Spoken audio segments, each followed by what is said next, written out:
We have to hold people accountable, because what happens when students with disabilities when we're not holding school systems accountable for their education, they are completely left out and behind, and they are excluded. The flip side of that is when we do test, we also exclude them.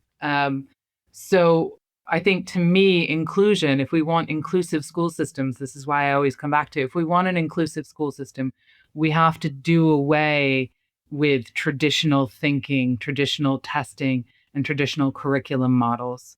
And we have to rethink and redefine education as a whole, because education in and of itself should be inclusive. There's this irony of that we have to talk about inclusive education and education rather than just talking about education. And so I think it's funny, you read a lot of inclusive literature and everybody starts their first 3 to 4 paragraphs are trying to define what inclusive education is to them in their context. And, and you're like, it should just be education. Hey there, Nick here at Human Restoration Project. We took the longest break in our podcast history last month, and I hope you were able to take a break too. We're back for bi-weekly releases through the summer, starting today with Dr. Sarah Benson. Sarah is Associate Professor in Inclusion and Disabilities at the University of Birmingham campus in Dubai, where she teaches students from around the world as Head of Subject Group for the School of Education and Lecturer for Inclusion and Special Needs Programs.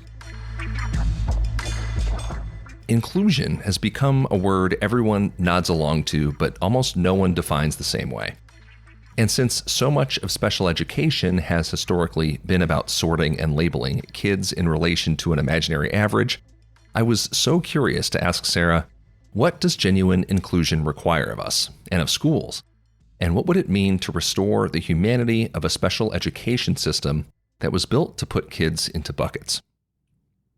Sarah and I also talked a bit about HRP Australia, which is a real thing you can check out at humanrestorationproject.au.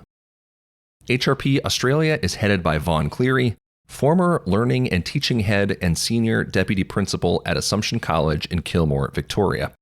And I'll be heading down there at the end of this month to visit schools and experience Australian education firsthand.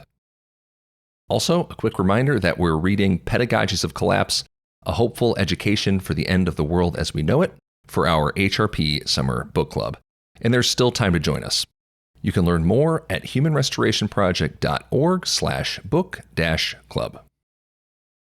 I currently live in Dubai. So just to set the scene, I'm an American working for a British university in the Gulf. To complicate it further, I was teaching in international schools in 2000. Most of my adult career has been spent abroad. And I was teaching in Brussels for 2 years and then decided, as many teachers will recognize, you kind of either have to stay in a system to move up in a system, or you have to just entirely get out of the system. And if we're being perfectly frank, I had no desire to be an administrator. The thought of Totally it fair. killed me. I was like, nope, not going to do it. And so I said, all right, then I have to get out of the system. So I chose to get my PhD. And I have, since when I graduated, I met a gentleman who was working in the UK. And he was like, you would actually be perfect for this job. We're opening a campus in Dubai. We need to build out an inclusion program. And I was doing my PhD studies in Jordan. Shout out to the Jordanian national football team, making their debut in the World Cup on Wednesday. Very excited. The match is at a time in which I can watch it. I've adjusted my gym and my work schedule so that I can be home and in front of the TV. It's very exciting. Anyhow, so I was finishing up my PhD research in Jordan. It's a place that I hold near and dear. I call it my soul's home. And this job opened up in Dubai. And I got to tell you, it is much easier to fly from Dubai to Jordan than it is to fly from Washington, D.C. to Jordan. There's about a 10-hour time difference in that flight pattern. And so I moved here before I finished my PhD. I've been working here since, met and married an Australian. saw that Vaughn was setting up the project in Australia, and I was like, wait a second. I got to take Yeah. that. Like, I was taking a trip down anyways, and so excited for what he's doing. I'm like, I know that he said that you were going to go down to Australia at some point soon. And I think there's so much potential there. And so I'm so excited for you guys. I just booked my flight on last Monday. Last Monday, I booked my flight. I'm going, and I've never been. It's a haul to get from Des Moines, Iowa to Melbourne. I'm leaving on July 31st, and I'm getting in on Sunday, August 2nd. And from there, I'm going to be in. Yeah, that involves Des Moines to Denver, Denver to Los Angeles or San Francisco, one of the two, and then from there on to Melbourne. It's crazy. It's funny because it makes me think of like when you're like, it was 2022, we had just quit. And I'm thinking, that was 4 years ago. Like, do you sometimes look back and think that was just 4 years ago? Like, what have you created and done in 4 years? And like, and it sounds to me like you've kind of just, things just keep happening in the best pot. Like, kismet is not a word but it feels like one of those things. And it's not that there's not clear hard work, dedication, and thought, but we all know that like luck and just meeting the right people at the right time plays such a big part in all of life. But like, um it makes me think of, I actually just this morning, and it was so exciting to see. I've been doing similar to you. I had a small grant. I didn't, just kind of was like, this is what I'm doing. And when I still do a lot of my research out in Jordan. And I was kind of like, one of the things I've seen in Jordan is that there's always a lot of arts things going on. It's a very artistic country. Their murals, their wall murals throughout the city are gorgeous. And there's just a deep sort of commitment to that artistry. And there's also a lot of struggle around disability acceptance, and things have changed massively since I was in Peace Corps there in 2004. Like, you go back, I went back 12 years later, and I was like, things have changed. But it's still not where people with disabilities would like it to be, or families of people with disabilities. And I thought, well, art has forever been used to kind of like support that culture change and changing people's hearts and minds. And so just kind of was like, I was like, oh, I'm going to do a little project with some students and some cameras to share what their lived experience of disability in Jordan is. Literally like a 25,000 pound grant, like, which is in the scheme of academics, it's Is nothing. it basically a micro grant? Yeah, at that I point. should have done nothing with it. But because, and this is one of the reasons I love Jordan so much, is you meet one person and they just throw the gates wide open. And I ended up meeting the two exact right people. At the time, he was I think he was the assistant director at the National Gallery of Art in Jordan, and the head of arts and culture for the British Council. And the two of them kind of knew each other tangentially. And I was like, come to this photography exhibit I'm putting on of these students' work, and let's talk. And the three of us, like, just got on like thieves. And since then, we have continued to just kind of like scrape by, find a little funding here, find a little funding there. The two of them went to do this workshop in Portugal about building a community of practice, and how we approach it with intentionality, and how we each bring something together to learn and, like, over time process and solve the problems that are in front of us that the group is concerned about. And so we have, since that small micro grant, been able to put on a whole 2-day symposium around arts and disability, inviting disabled, non-disabled directors of centers and galleries.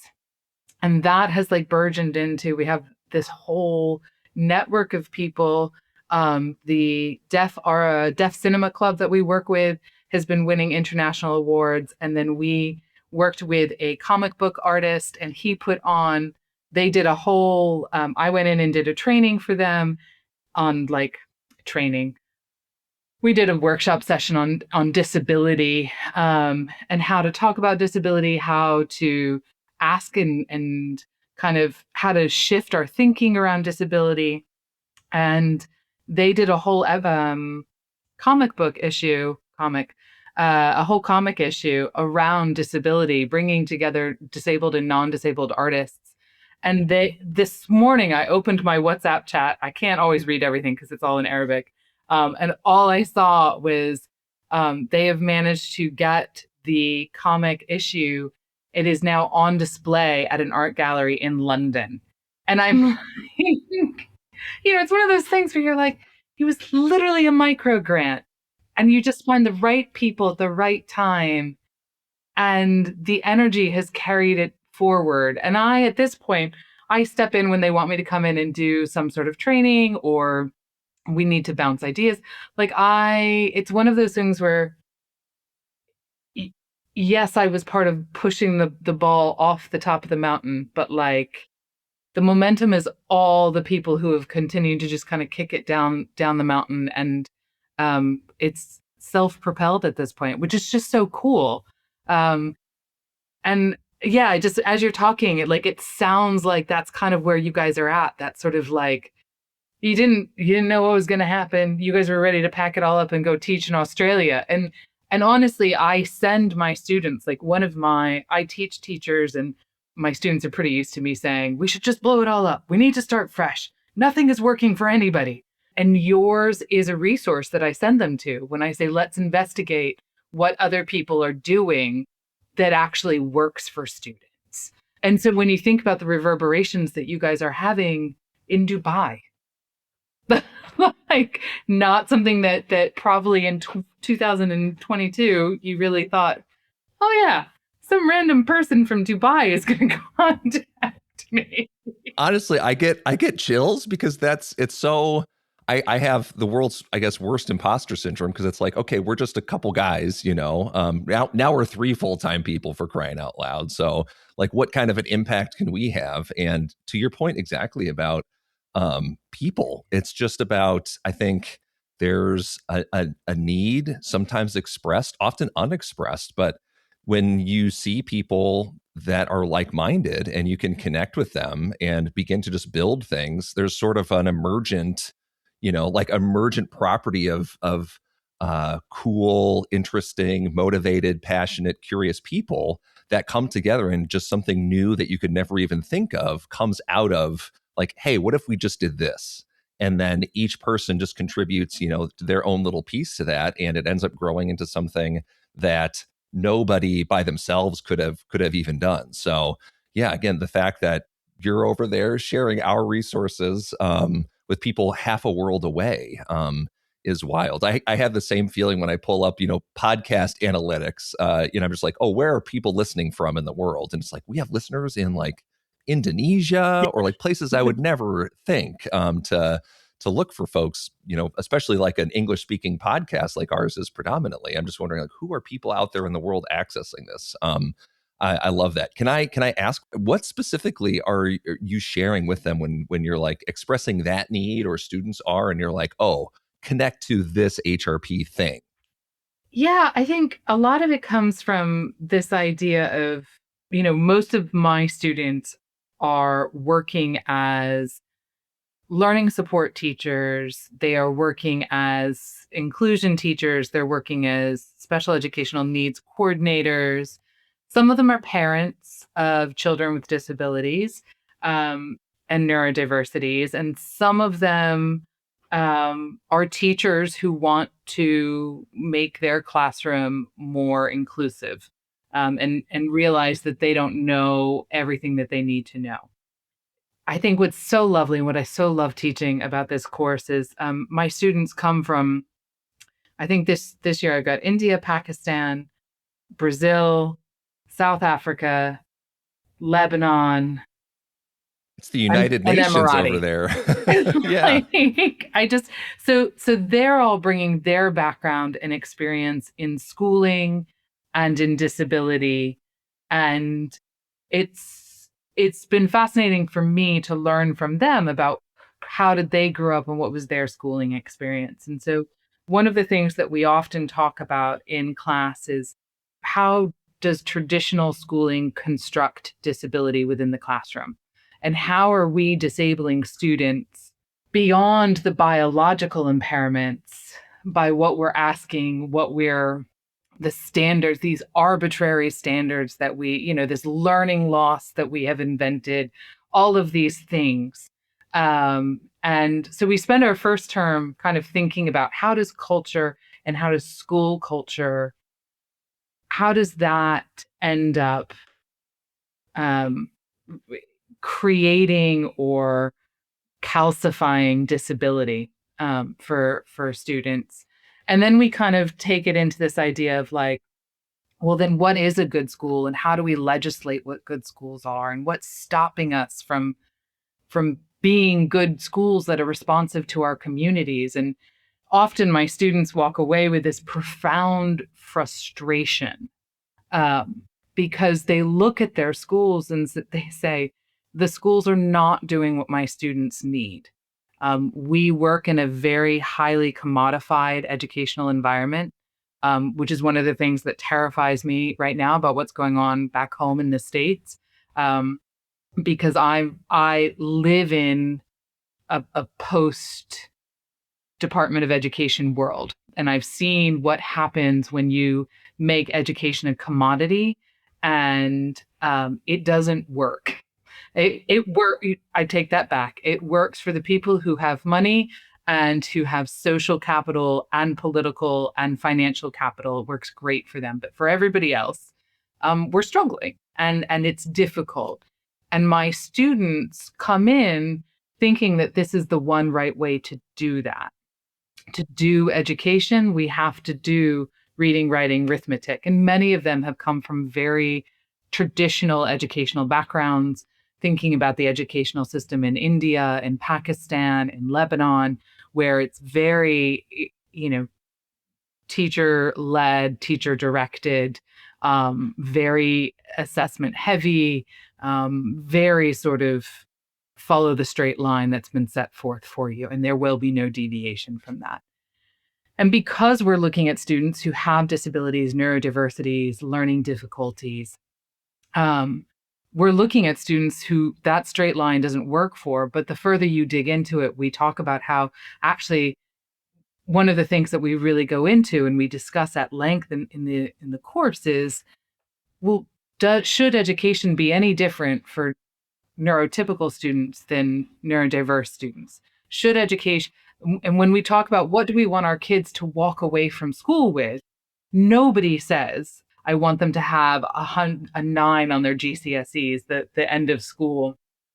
Nobody says, I want my student to get the highest marks. When I ask my students after the 7 years I've been teaching this course, and anytime I talk to any group of teachers, I say, what do you want your students to walk away with? I want them to love learning. I want them to be happy. I want them to be fulfilled. I want them to be independent. And at no point does anybody ever say, I want them to look back and think about how they took this test or what their grade was in mathematics. And I say, well, if this is what we say we want our students to walk away with from schooling, then why are we doing this in our schools instead? Because what we're doing doesn't actually match with what we think that the outcomes of school should be. And the students kind of sit back and they're like, huh. It prompts an existential crisis a little bit. It does. Yeah. It does. On more than one occasion, I've had students go to me, Miss Benson, I really didn't like you at the end of that first term. And then we go into our second term where we talk about like, but this is the reality we're faced with. So how are we going to support students? And they're like, and now I dislike you even more because now you've put the contradiction front and center. It's not just now that you've blown up my worldview, but now you've blown up my worldview and told me, yeah, but sucks, we have to get on with it. And I'm like, but this is the tension that we're constantly faced with. All teachers are, but I think that teachers who are working with students who don't fit the middle, that silly little bubble on a Bell diagram that we continue to insist on using, teachers who teach at the margins of that, we see that very quickly and are faced with it maybe in our faces a little bit more often. It's harder to ignore. I think all teachers know it, but it's harder for teachers who are working with students who are neurodiverse or have some sort of disability. And so yeah, and so then they say, but who is doing something like this? And I say, well, look over here. Look at these projects. Like, it is possible to still have students who have the intellectual prowess that we do want our students to have in order to be successful and do all of the rat racy things. Like, I get it. We do live in this system, but it's possible to do that in another way. And so, yeah, so then I point to them when they say to me, but nobody's doing this. What would this even look like? I say, go here. Look at this. There are schools that are doing it.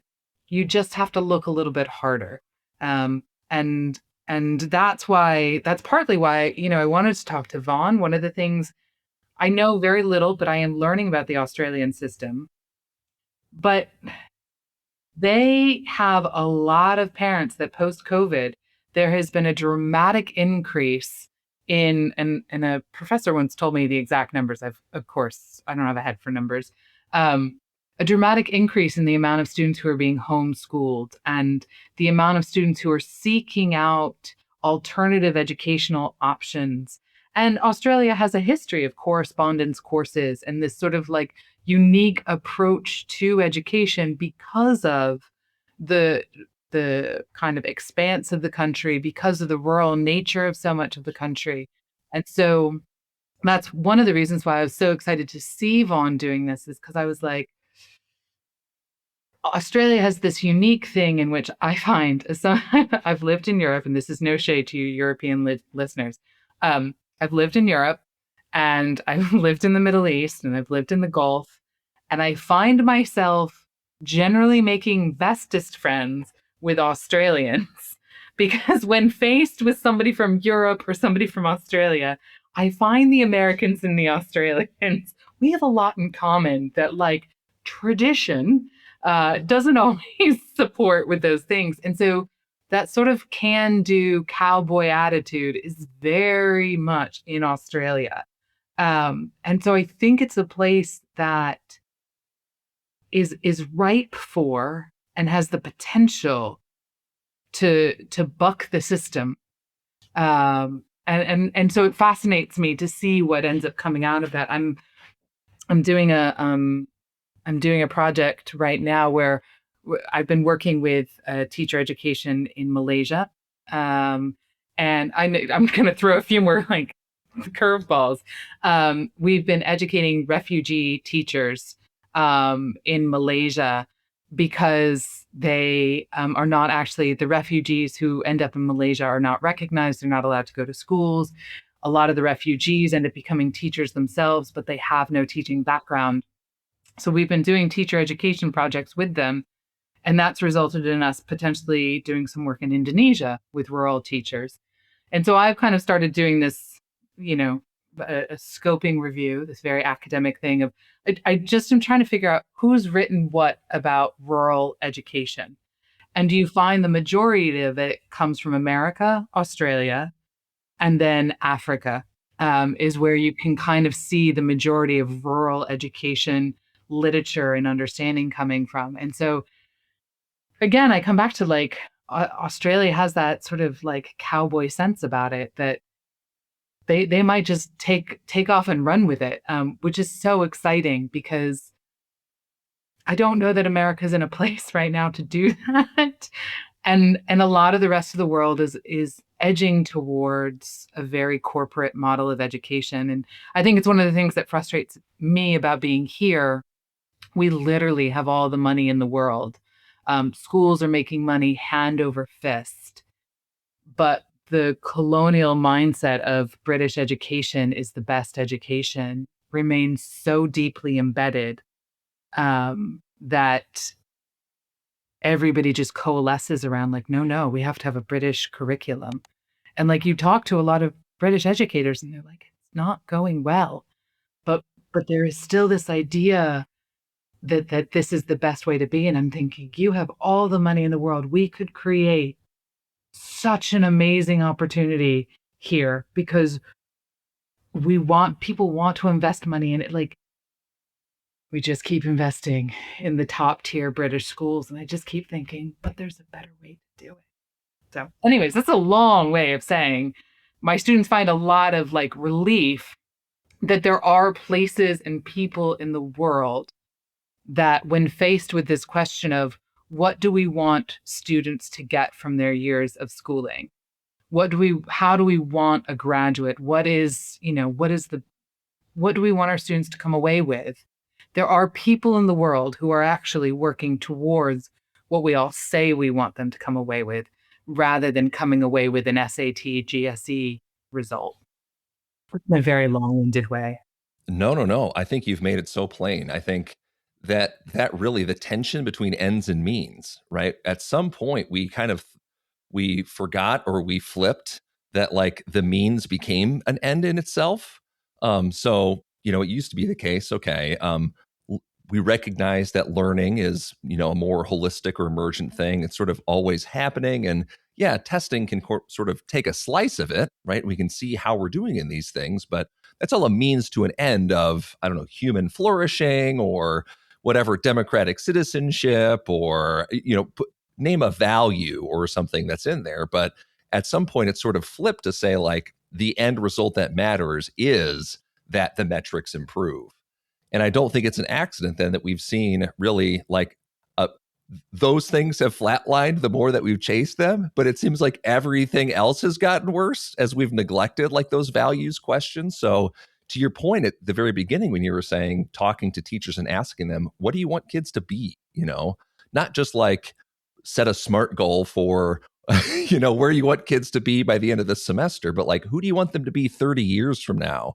And how do you want to have an influence on it? And then the follow-up there is, are the things that we're doing the things that are going to help us get there? And then I think one thing I've really appreciated in our work with schools, coming from a classroom teacher perspective, is I often found school administrators and leadership very stifling in doing that in my own context.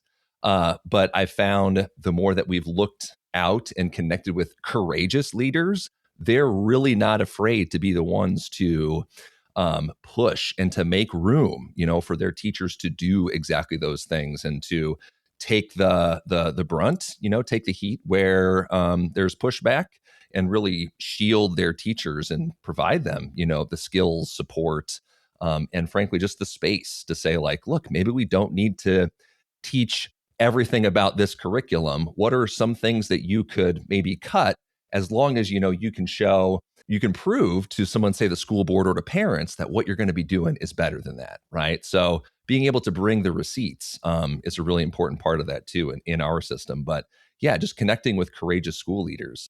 I also want to touch on something real interesting that you pointed to as far as like the international education context, because I think your perspective is so, I don't know, unique or niche Random. and instant. Yeah, yeah. But again, like, in the random walk of your life, you have this global perspective on these issues.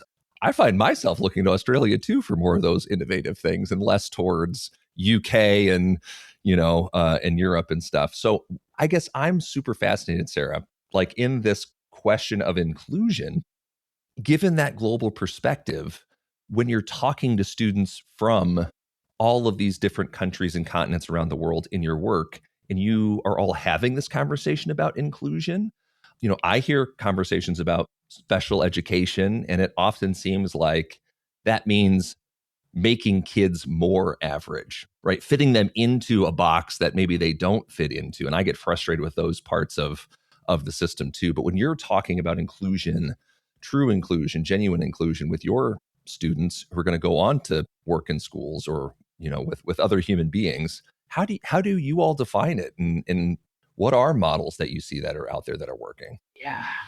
The 64 million. Are we in 64 trillion? Are we into trillions now? Yeah, with inflation, it's got to Yeah. be up Yeah. there.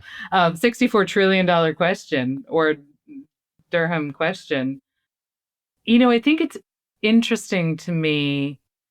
as somebody who comes, and I've had these conversations with other US educators, and the program at UVA is very traditionalist in special education, and interventions to keep kids on the straight and narrow of what we believe education should be. And it's funny because when I first started my PhD degree, I was looking for international special education, and I kept like searching for literature around that, and it just like I it wasn't there. So then librarian, of course, it was a librarian. God love our librarians. The greatest of the greats. Was like, well, what are some other search terms? What about inclusion? And I was like, okay. And I searched for inclusion, and interesting, and also uh, very telling. Roger Slee and some other kind of big thinkers in the field has talked about how essentially inclusion has replaced the word special education. And it is like so many things in our world of education, we have simply been told that it should be this. And so we use the word inclusion, but what we really mean is special education. Because they have researched and they've said special education inclusion is the best, Samonka statement, the CRPD, all of these international things have told us that we need to have inclusion. And so schools around the world have said inclusion. So now instead of saying the SEN kids or the special ed kids or the SPED kids, do you know what we say here? The inclusion kids. Totally different. I think my favorite is I walk into schools and they're like, "Oh, and you're the inclusion teacher, so let us show you the inclusion room." I have to bite my tongue every time, and I'm like, "Well, okay." So glad you have an exclusionary inclusion room. Is it in quotation marks when it's on the wall? Unfortunately, no. The inclusion room. No, it is just these are our inclusion kids and this is the inclusion room. I mean, education loves nothing more than to change the terms without actually changing any of the practices. Because changing the term is the easy part. Changing the practices, oh man, you get into a whole, everything is kind of stuck together with each other. It would require us giving teachers the time and space and the leaders, supporting the teachers in growing their knowledge and changing their practices rather than introducing a new 2-hour CPD every term or every Tuesday. All that other stuff sounds really labor intensive and time consuming. And the other thing just seems like, hey, if we can do it 2 hours on a Tuesday and call it a day. Yeah. Yeah. Welcome to education, folks. Just so, and we joke, and that is something that we discuss at length about our current context here in Dubai. But it's not unique to Dubai. It is certainly something that you see around the world, and there's been a push to start. And within the field of inclusive education, there's debates, with bigger thinkers than me about, is it a place? Is it an attitude? Is it is it a type of teaching? And then some people are like, oh, but now we have to call it disability inclusion rather than just inclusion, because inclusion actually encapsulates so much more, and that it should be gender, it should be sexual orientation, it should be socioeconomic status, race, religion. And so now, and then there are people, and I think I am often one of them, that says, yes, but disability requires often not just including different representation or different languages, but actually different teaching styles or different teaching methods. And we cannot lose that. Now, as somebody who grew up and was a special education teacher, I will say I can teach all students, because I've learned that teaching should be flexible and we should change our approaches based on individual student needs and, all of this other stuff. And so actually special educational or special needs teaching is not that, it's just good teaching. But I think that we, as the students in my class, myself, I fall down on this sort of inclusion means what's best for the student and where they want to go, which is not helpful when you're trying to write policy or when you're trying to design an education system necessarily, because it's very nebulous and it's very sort of woo woo of like, oh, we can't we can't test it, we can't measure it, we can't necessarily see the outcomes. And I agree. Like I understand there's a tension. It's always about these tensions. We have to hold people accountable because what happens when students with disabilities are when we're not holding school systems accountable for their education, they are completely left out and behind, and they are excluded. The flip side of that is when we do test, we also exclude them. So I think to me, inclusion, if we want inclusive school systems, this is why I always come back to, if we want an inclusive school system, we have to do away with traditional thinking, traditional testing, and traditional curriculum models. And we have to rethink and redefine education as a whole, because education in and of itself should be inclusive. There's this irony of that we have to talk about inclusive education and education rather than just talking about education. And so I think it's funny, you read a lot of inclusive literature and everybody starts their first 3 to 4 paragraphs are trying to define what inclusive education is to them in their context. And, da, da, da. And you're like, it should just be education.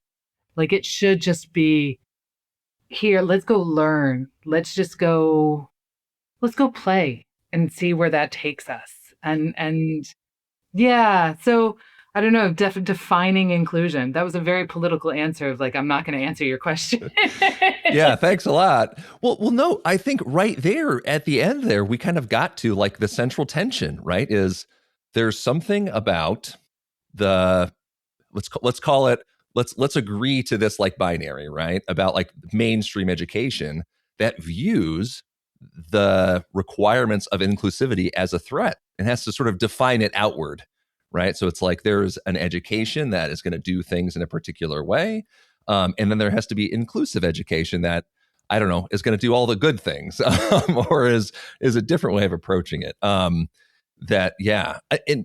so much of what resonates with what you're saying is when I've been to spaces so often, that are in, a special education space where I do see, true inclusion and collaboration, and I see a model of like what works, or even in an alternative education space, very often are the innovative spaces where you wonder, okay, if the practices that are happening here, or I guess the beliefs, the structures, the systems, everything coming together in this space, if that was applied over here in the mainstream spot, would these kids need an alternative education?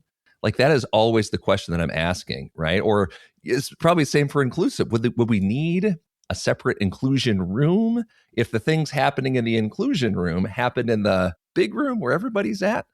It's just such an interesting, tension. Like you can't untangle these two threads without something coming as tension. And I know that we said we wouldn't talk about the American system, but like what you just said is my experience. Like Right.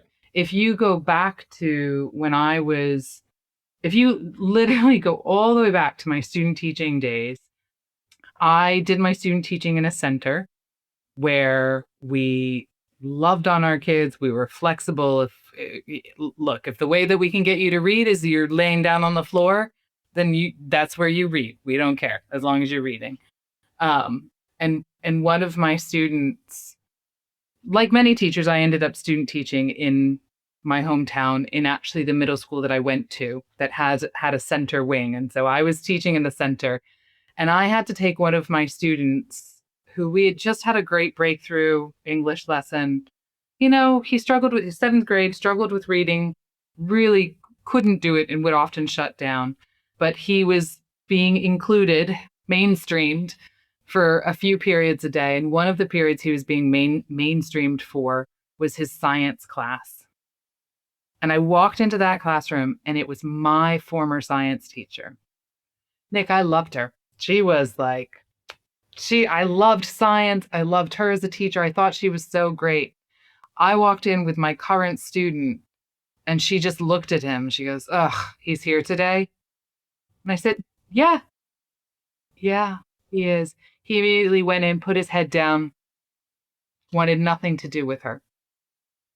And I just thought, gosh, if you had greeted the kid with a smile, if you had welcomed him into class, if you didn't demand that he read, it was such a stark contrast of what happens in these two different settings. And this is, something that my students and I struggle with all the time. We're like, why shouldn't everybody get life skills? Why do we only give life skills to students with intellectual and developmental disabilities? Shouldn't everybody have some sort of life skills embedded into the curriculum? You know, this is where some of the community work that's coming through in what you guys are doing is so exciting to me, because it is that idea of, we want our students to come out of school being good community members. And everybody, disabled, non-disabled, neurotypical, neurodiverse, we all work in a community together. And so why aren't we replicating communities in our classrooms? Because then we would be giving the same thing, that same greeting, the same opportunities to a kid, regardless of mainstream or the center that they're coming from. And, over the years, I've worked with all of those kids who come to me and they're in this loving, flexible environment, the same curriculum, same knowledge being imparted to them, but a different standard of how it has to happen. And they flourish. And then we send them back to the mainstream school and they tank again. And you just think, why can't we give that flourishing to every student? And and here again, we work in a very corporate setting, in a very strict sort of, this is what you will do. You will sit at your desks, you will be quiet, you will give eyes to the teacher. And you're just thinking, even the kids who could be excelling are not happy. And that's this whole myth around, we have a bell curve, that it doesn't exist. There's no middle kid. There's no, but every child that walks into your classroom, whether you have the 8 kids that I used to have when I was teaching at a center, or you have 25 kids, they are all different and unique. And we can achieve curricular goals without having to work in lockstep towards them. And I just, yeah. Yeah. I read a really interesting framing. This was around motivational theories, like in self-determination theory, right? Where if we reframed those needs under self-determination theory for like competence, autonomy, and relatedness as basic human needs, which they are, right? Basic psychological needs for human health and thriving and flourishing. And we would say, if you went into a school context, right, and it didn't provide clean air, clean water, right, safe, if it was physically unsafe in your person, we'd say like, well, this is an unacceptable space for kids to be in. But we're fine if those psychological needs for competency, autonomy, and relatedness aren't in the picture, as long as it's meeting, a different end or a different mean. And so I'm thinking of the same thing too for the student that you walked back into that room. It might as well not have had oxygen in it, right? That's, I think, such a necessary reframe to think the kid who's not getting something in that room is not having a basic need met, just as they would for any other sort of, physical requirement for nutrition and anything else. So what does it say about classrooms and sometimes teachers who would deprive kids of those needs, and recognizing that they're going to have different needs, just like they have different nutritional and physical and safety and all these other things. And I think part of the push for a lot of inclusion efforts, whether it be motivational or what we want to put under like social emotional learning and trauma informed teaching and disability inclusive teaching too, really is about changing the mindset and habits and attitudes of mainstream educators, not necessarily at the level of practice, about like, oh, what can you do? Greet students at the door, do this, but at the level of beliefs and ideas, right? About really putting that charge out there to say, like, you're depriving a kid of a basic human need, right? Like, what are you going to do about that? Like that moral charge, right? Like that's where I'm at right now in this conversation, and I can see your reaction. What do you? It's just so funny to me. I'm gonna just put a pin in. If you haven't already, you should seek out James Madison University, another another Virginia-based university, and they have a program called I'm Determined, to support students with neurodiversities and disabilities in being self-advocates for themselves. And it's a fantastic, amazing program. If you don't know of them yet, I think I can still connect you, but I'm just putting a pin in that so I That'd be don't great. forget that, Yes. because I think it would be a Googled. good part of your community. But on what you just said around this idea of that going to the very core, the moral piece. And I think teachers likely enter the field with this, right? You're a teacher, I'm a teacher. There's, and I don't believe that we should put a moral burden on teachers. We don't pay you well enough because you do it for the love of the kids, right? Like, no, we are professionals, and we deserve to be treated as such. And also our profession is built around relationships. And I I do teach I teach a full inclusion course, but I also end up teaching, because I'm the inclusion disability specialist. I end up teaching on all of our new teacher training courses. And it drives them bonkers because I walk in and I say, I'm not actually going to give you any tips and tricks, because there are some great blogs, there's some great things out there that, like, here are your resources. Like, go to understood.org, go to Edutopia. Like, there are some wonderful teaching tips and tricks. We need to talk about your belief system. We need to talk about how are you walking into that classroom, and what do you believe about the children. There's a fantastic American researcher who ended up in the UK, Lonnie Florian, and she developed what she calls the inclusive pedagogical approach. And she talks about these three principles that, after studying lots and lots of teachers, they were able to come up with these three ideas around, like, these are three principles of inclusive pedagogy that every teacher needs to have. And one of those is that you need to believe that every child can learn. And then you need to believe that you, as the teacher, have the capacity to help them learn. And then the third one is that you need to work collaboratively and flexibly. And and teachers look at me and they're like, yeah, but we're going into the classroom tomorrow and we have to differentiate our lesson. And I'm like, I honestly, I just don't care about that. It's like, it's not bottom tier things. Do you think that every child in that classroom can learn? Or has somebody told you to put on your lesson plan, here are the kids with disabilities who aren't going to be able to achieve my lesson's objectives for the day? And do you believe that you can help that student make progress? Or do you think it's the job of the learning support assistant or the inclusion teacher, and you're going to pass it off onto them? And if you do think that you can make them, like, help them get there, do you know who to talk to do that? If you can do those three things, you will be inclusive. It is not magic. And those new teachers, they just look at me and they're like, but no, I need to know how to teach a student with autism. Or they come to me and they say, Sarah, I have a student who has dyslexia. What do I do with them? I don't know. Have you asked the student?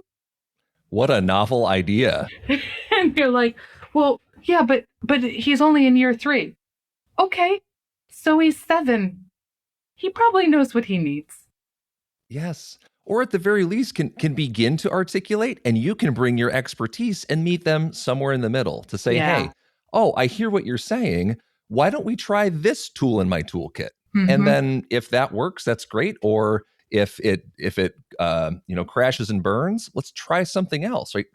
In dialogue with the kids that we're teaching, what an incredible innovative idea, right? Yeah, and this is, I think, so again, it comes back to that, like, how do you define inclusion? How do you teach people to be inclusive? How do you differentiate between mainstream and special education? Like, it comes down to these very basic principles of, do you think everybody can learn? Do you think you can help everybody learn? And do you know who to go to for help when you need it? Because even though, as teachers, the British teacher training system is pretty intense. They have 1 year. We take them from, I'd say, 0 to 80. And within that 1 year, we prepare them to walk into a classroom, and that's it. And not that the American system is necessarily better, but I think you have a little bit more time to acclimate. Um, and they really are looking at you like, no, but I need to know what to do. And it's so hard for people who are being held to testing standards, who are being held to advancement standards by their leadership, to let go of this idea of, I don't have a recipe, but I'll figure it out. And that's really hard for those new teachers who think that I'm coming in as the expert. And I'm like, I don't know the kid. I don't know your curriculum. Yeah, you cannot be the expert, right? Like for their own context is what I'm Yeah. saying. Yeah. Yeah. Gosh, there is just, I think, a through line in this conversation unraveling so many tensions in education, down to educators' role in the system as far as shouldering the burdens of the entire system on their shoulders, causing them to look in, say, the wrong place for solutions about how to work with the kids that are in front of them. And then again, I'm thinking of that misalignment between ends and means and the teachers that we hire or the things that teachers are looking for in the system. I'm not trying to use teacher blaming language, right? Like I'm recognizing they're just as much, gosh, I don't want to say like victims, but like under those same pressures as everyone else. They're looking for answers when we don't necessarily have any. But the ones that we maybe value or that the system will say are the most competent or the best are going to be the ones that come in with a differentiation plan for X, Y, or Z and have a list of tools and tips and tricks to meet different situations, as opposed to what you're saying. And when your teachers come to you and ask for those things, you say, well, I don't know your kids. I can't answer that for you. That's not a great answer to a system that wants answers right now. So we could end up with teachers in whatever mainstream or inclusion or, however we want to entangle that other tension, who are in there without having those prior beliefs that every kid can learn. Oh, I have a plan for every kid. They just need to follow that plan. But that same deficit thinking applies where, oh, a kid wasn't successful in my differentiation plan. Well, I tried, right? And now but yeah, there's just something so fundamental about you got to sort yourself out first in your own beliefs about the system and the kids that you teach. But the system itself demands so much of teachers that we don't have time to do it. I had to sort all this out when I left and be like, oh my gosh, I never realized the pressures I was under, or the burnout or the moral injury. Right. So I don't know. It's just, it's sticky ball of things that we got to keep unpacking here. Yeah, I think that idea of reflection is so important because I do think that that's one of those things that we really miss. We miss for our teachers. Our teachers, like you, it wasn't until I had, and I have the luxury of being an academic now, whatever that means. I put it in quotation marks. I like imposter syndrome is very real on this side of the screen as well. But like that reflection time and I did just after COVID, like everybody else who's in academia, I did some research around COVID and its impact. But we looked specifically at how did teaching online impact inclusive teaching and teachers who were trying to be inclusive, because the regulatory bodies within the UAE were very clear that you had to maintain systems of support for students. We call the students of determination, that you had to maintain these systems of support around students of determination. And lots of guidance was put out and things like that. And it was a unique place to do this research because teachers and schools here, there is some homogeneity that around the socioeconomic status. The rest of it's completely off the charts, right? Like everybody is from everywhere else. The actual Emiratis are a minority in their own country. And so every school is just this amalgamation of people from across the globe.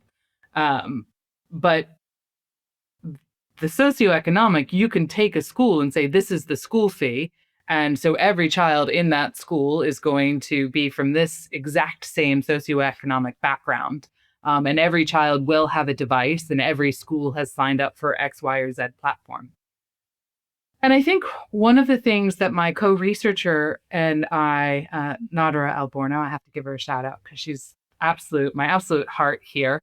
Um, one of the things that we walked away with, and we just said, teachers didn't know how to be inclusive online.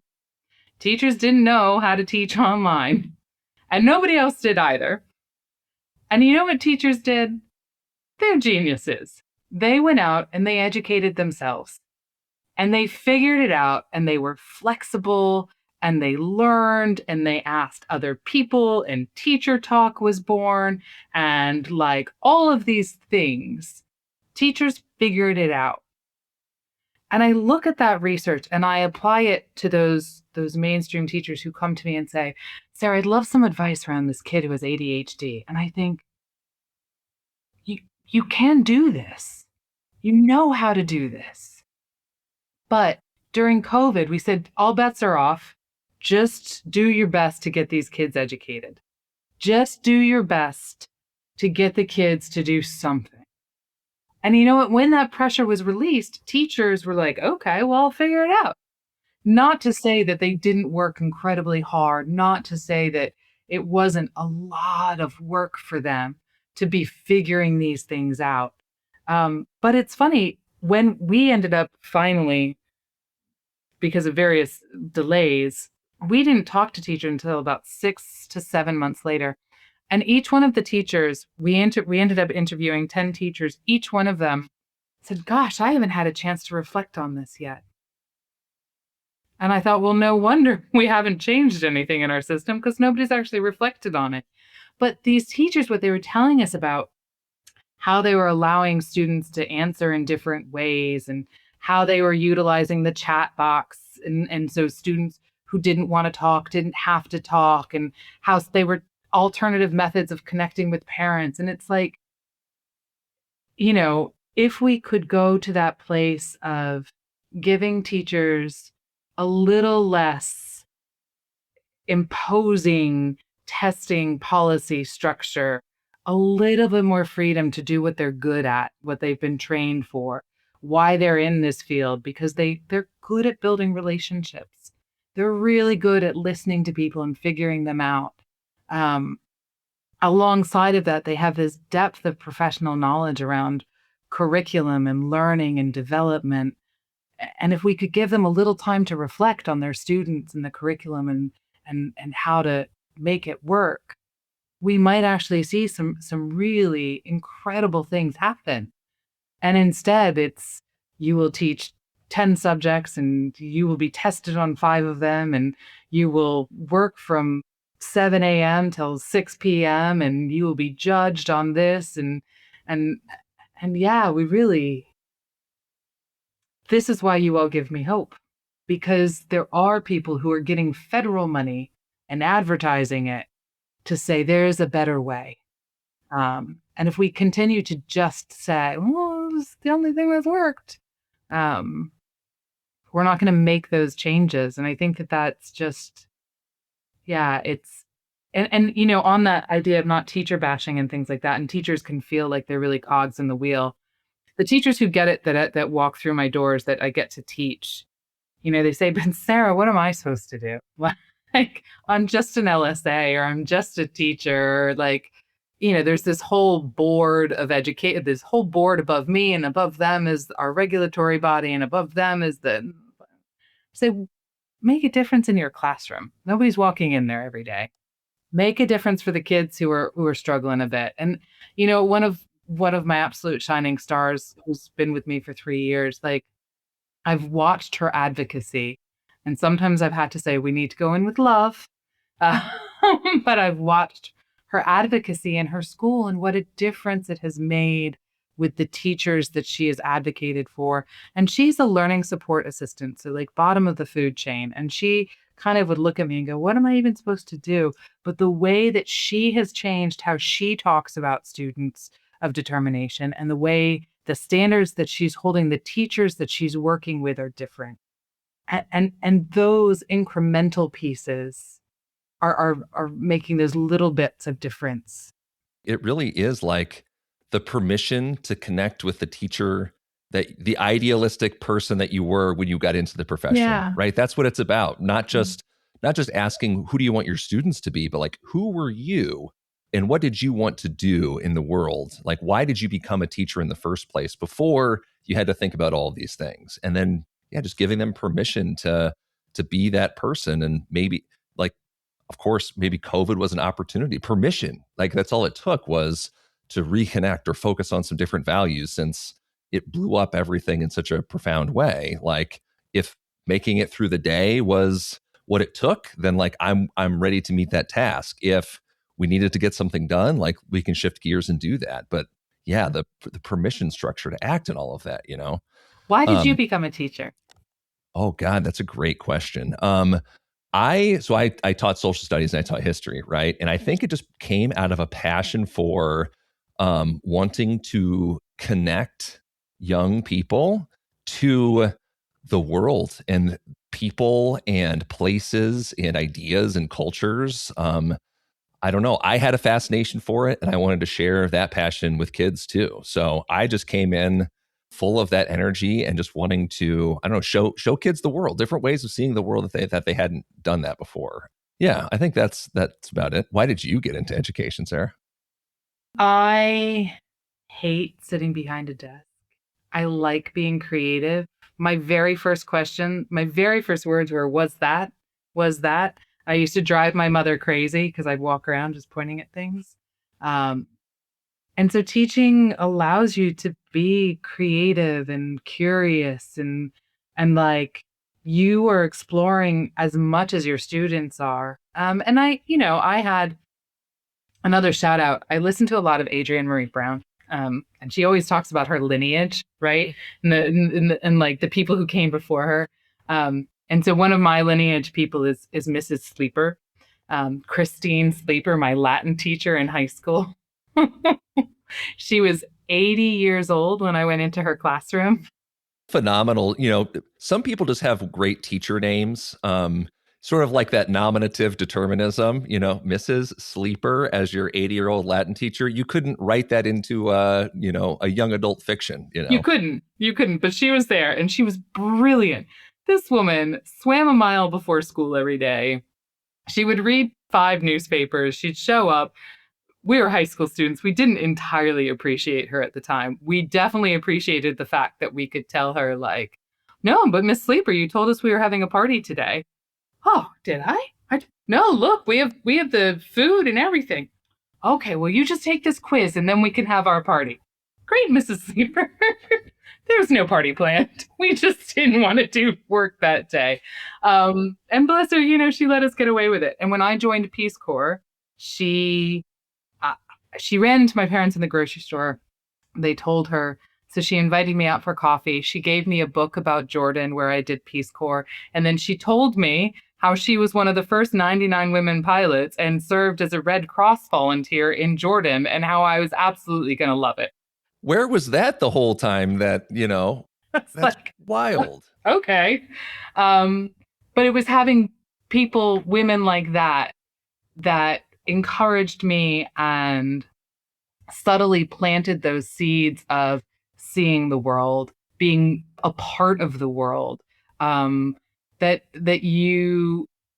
Life is not growing up and going to a job, like, I hope not, because that sucks. Yeah, it does, right? It totally sucks. So and so having people like her in my life, it planted that seed that actually teaching was an opportunity to be creative. I wanted to be a vet, and I struggled in science, and instead I was not struggling with building magic backpacks to support the kids I was babysitting all summer and things like that. Right on. So the ability to be creative and innovative and curious for the rest of my life was pretty fantastic gig. Yeah. That sounds awesome. But I always am curious with the people that I talk to, like, what is the through line, or what's the question?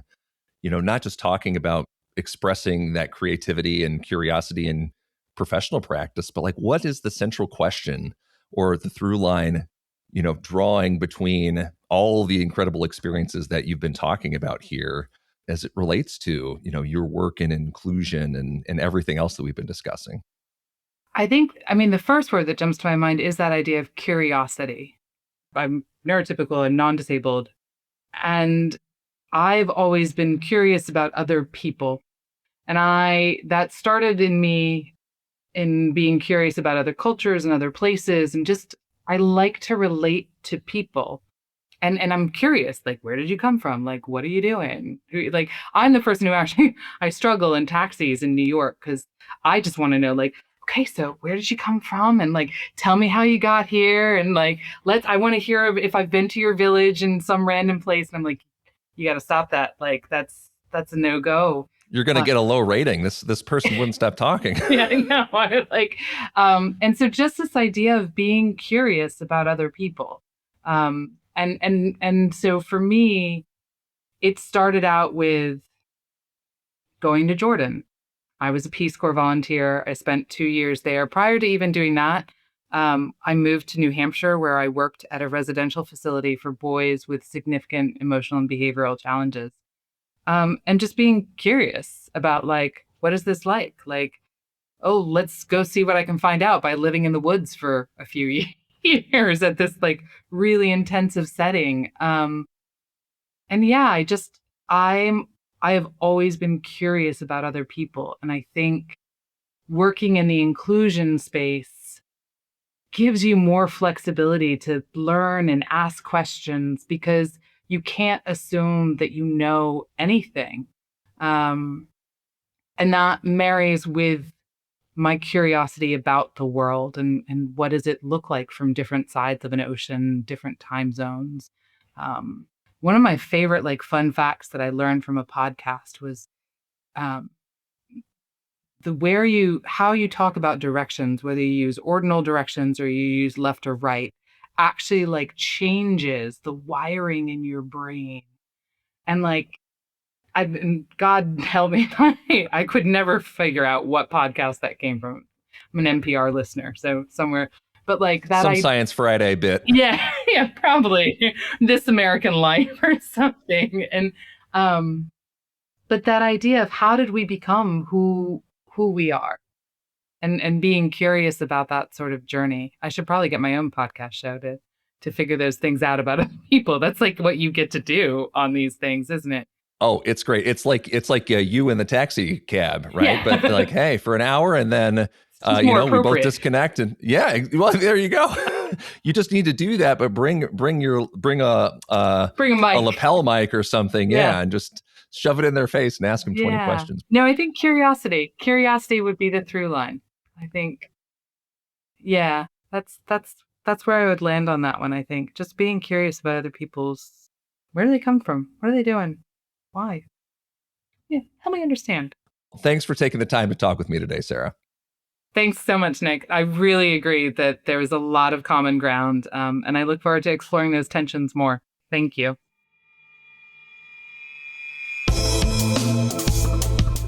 Thank you again for listening to our podcast at Human Restoration Project. I hope this conversation leaves you inspired and ready to start making change. If you enjoyed listening, please consider leaving us a review on your favorite podcast player. Plus, find a whole host of free resources, writings, and other podcasts all for free on our website, humanrestorationproject.org. Thank you.